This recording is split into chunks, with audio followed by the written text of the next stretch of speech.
കേട്ടോണ്ടിരുന്നപ്പോൾ വേറെ കോൾ വന്നപ്പം പോസ്റ്റ് ചെയ്ത് വെച്ചിട്ട് മറന്നുപോയി. ഫ്ലോയിങ് പോയി. അപ്പം എടുത്തുകൊണ്ട് നടന്നെങ്കിൽ കുഞ്ഞുങ്ങൾ പെട്ടെന്ന് വളരത്തില്ല, അവർ വളർച്ചയൊക്കെ കുറഞ്ഞ് നടക്കുമായിരുന്നു. വളർന്നോളും, അതിനൊന്നും പ്രശ്നമില്ല പറഞ്ഞ് എടുത്തുകൊണ്ടൊക്കെ നടക്കുമായിരുന്നു.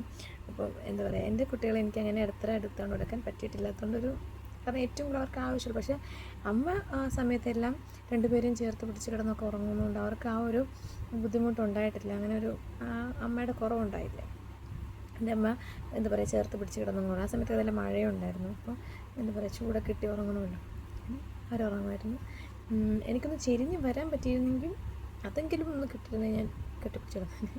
ഞാൻ ഫോണിൻ്റെ ക്യാമറയൊക്കെ ഓൺ ചെയ്ത് വെച്ചിട്ട് രണ്ടുപേരും എടുക്കാമെന്നൊക്കെ നോക്കുമായിരുന്നു. ഇങ്ങനെ ചെരിഞ്ഞ് പോകാൻ പറ്റാത്തതുകൊണ്ട് ഫോൺ ക്യാമറയൊക്കെ എടുത്ത് വെച്ച് നോക്കുമായിരുന്നു. അപ്പോൾ അത് സാധാരണ എല്ലാവർക്കും ഈ പ്രഗ്നൻസി സമയം പിന്നെ അത് കഴിഞ്ഞിട്ടുള്ള സമയമൊക്കെ ഏറ്റവും സന്തോഷമുള്ളൊരു സമയമൊക്കെ എല്ലാവർക്കും ആണോ എനിക്കറിയത്തില്ല കേട്ടോ, അങ്ങനെ പറയാൻ പറ്റുമെന്ന്. കാരണം മിക്കവർക്കും എന്തെങ്കിലുമൊക്കെ ബുദ്ധിമുട്ടൊക്കെ ഉണ്ടായി കാണുമായിരിക്കും. അങ്ങനെ ഞാൻ പറയുന്നില്ല, ഏറെക്കുറെ പേർക്കും നല്ല ഹാപ്പി ആയിരിക്കാം. പക്ഷേ എന്നെ സംബന്ധിച്ചോളം ഈ വേദനകളൊക്കെ കാരണം എന്താ പറയുക കൊച്ചുങ്ങളെ എടുക്കാനൊക്കെ പറ്റാത്തതിൻ്റെ ഇതുകൊണ്ട്. പക്ഷേ ദൈവം സഹായിച്ചിട്ട് ഈ എന്താ പറയുക നമ്മൾ ഓരോ ട്രോമയിലേക്ക് പോയി, അങ്ങനെ പോയി ഇങ്ങനെ പോയി, പിന്നെ സൈക്കോളജിസ്റ്റിനെ കാണ്ടി വന്നതൊക്കെ. പക്ഷേ എൻ്റെ ഭാഗ്യത്തിന് ആ ഒരു സമയത്തൊന്നും എനിക്ക് അങ്ങനത്തെ ഉള്ളൊരിതൊന്നും, കാരണം ഞാൻ ഓരോ ദിവസം പ്രതീക്ഷിക്കും ഇങ്ങനെ മാറും വേദന മാറും, ഈ കുട്ടികളെ എടുത്ത് നടക്കാൻ പറ്റും, എനിക്ക് അവരെ ഡീൽ ചെയ്യാൻ പറ്റും എന്നൊക്കെ ഉള്ളൊരു ഇങ്ങനെ പ്രതീക്ഷിച്ചുകൊണ്ടേ ഇരിക്കുമായിരുന്നു. അതുകൊണ്ട് തന്നെ എനിക്ക് അങ്ങനത്തെ ഉള്ളൊരു, പിന്നെ എന്തെങ്കിലും വിഷമങ്ങൾ സങ്കടങ്ങളൊക്കെ ഉണ്ടാവും, അതൊക്കെ ഉണ്ടാവും കേട്ടോ. കാരണം നമുക്ക് നമ്മുടെ കുഞ്ഞുങ്ങളെടുക്കാൻ പറ്റാതെ വരുന്നതും ഒക്കെ ചിന്തിച്ചപ്പോൾ നമുക്ക് സങ്കടം വരും തീർച്ചയായിട്ടും. അപ്പോൾ ആ സമയത്ത് ഞാൻ എന്താ ചെയ്യുക, ഞാൻ കരഞ്ഞ് എന്താ പറയുക അത് ഞാൻ കളഞ്ഞ് നിൽക്കും, അല്ലാതെ അത് വെച്ചുകൊണ്ടിരിക്കത്തില്ല. പിന്നെ അല്ലെങ്കിൽ എന്താ ആ സമയത്ത് ഇങ്ങനെ എനിക്ക് ആരെങ്കിലുമൊക്കെ സംസാരിച്ചാൽ മതി, ഞാൻ സംസാരിച്ച് കഴിഞ്ഞാൽ ഞാൻ ഭയങ്കര ഓക്കെയാണ്. അപ്പം അങ്ങനെ ഒക്കെ ആകുമ്പോഴത്തേനും ഞാൻ അതിനെല്ലാം എന്താ പറയുക ഡിലീറ്റ് ചെയ്ത് കളഞ്ഞു. അതുകൊണ്ട് ഒന്നും മനസ്സിലങ്ങനെ സൂക്ഷിച്ച് വെച്ച് വിഷമിക്കേണ്ട എടുത്തിട്ടില്ല. പിന്നെ കൂടുതൽ ദിവസങ്ങളിൽ ഇങ്ങനെ നാളെ ശരിയാവും, അല്ലെങ്കിൽ അത് മാറിക്കോളും, ഓക്കെ അങ്ങനെ വിചാരിച്ചാണ് ഇത്ര വരെ എത്തിയത്.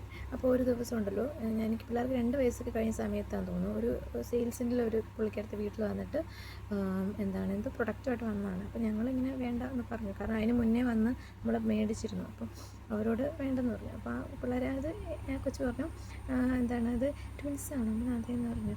അപ്പോൾ പിള്ളേരെന്താ എന്നോട് എടുക്കാവോ ചോദിച്ച് നടക്കുമായിരുന്നു. അപ്പോൾ ആ സമയത്ത് അപ്പോൾ ഞാൻ ഒരാളെ എടുത്തു താഴെ വെച്ചു, എൻ്റെ അടുത്താളെ എടുത്ത് താഴെ വെച്ചു, അങ്ങനെയായിരുന്നു. അപ്പോൾ ആ കൊച്ചിനോട് പറഞ്ഞു, അപ്പോൾ ഞാനൊക്കെ ആയിരുന്നെങ്കിൽ രണ്ടുപേരും ഒരുമിച്ച് എടുത്തുകൊണ്ടൊക്കെ നടന്നാനെന്നൊക്കെ പറഞ്ഞു. അപ്പം ഞാനൊന്നും പറഞ്ഞില്ല കേട്ടോ, അതങ്ങ് പോയി.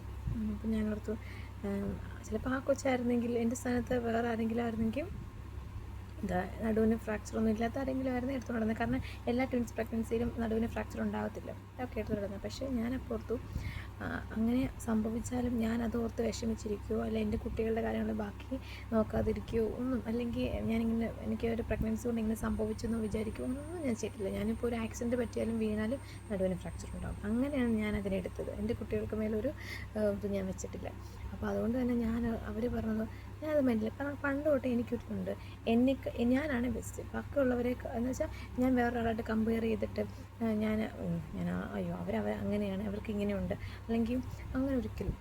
ഇപ്പോൾ എൻ്റെ ഹസ്ബൻഡിനോട് ഞാൻ പറയും വേറെ ആരെയും കല്യാണം കഴിക്കാൻ പറ്റത്തില്ല, കാരണം ഞാനത് വേറെ നല്ല ബെസ്റ്റ് കിട്ടാനില്ല നിങ്ങൾക്ക്. അപ്പോൾ അങ്ങനെയൊക്കെ പറയുന്ന ഒരു കൂട്ടത്തിലാണ് ഞാനിപ്പോൾ. അതെൻ്റെ അമ്മയോടാണെങ്കിലും വേറൊരു മകളെ കിട്ടാനില്ല, ഞാനാണ് ബെസ്റ്റ്. ആ ഒരു ആയതുകൊണ്ട് തന്നെ ഞാൻ ആ കൊച്ചങ്ങനെ പറഞ്ഞപ്പോൾ പക്ഷേ ഞാൻ ചിന്തിച്ച് നോക്കി, പക്ഷേ ചിന്തിക്കേണ്ട ആവശ്യമില്ല, ഞാൻ തന്നെയാണ് എൻ്റെ കുട്ടികൾക്ക് ബെസ്റ്റ്.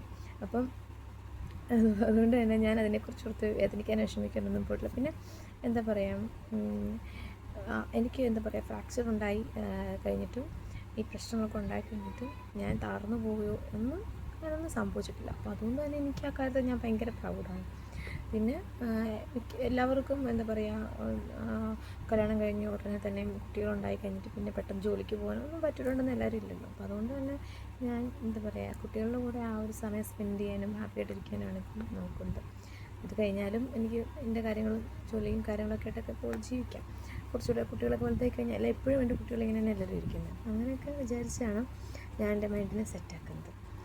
ആരെങ്കിലും എന്തെങ്കിലും പറഞ്ഞാൽ അങ്ങനെ തളർന്നു പോയാൽ നമുക്ക് തളർന്നു നടക്കാനേ പറ്റത്തുള്ളൂ എന്നുള്ളൊരു ബോധം എനിക്ക് ഉണ്ട്. അപ്പം വേറെ പ്രത്യേകിച്ച് ഇപ്പോൾ ഒന്നും പറയാനായിട്ടില്ല. ഇനി വരുന്ന ദിവസങ്ങളിൽ ബാക്കി വീഡിയോസൊക്കെ ആയിട്ട് വരാം.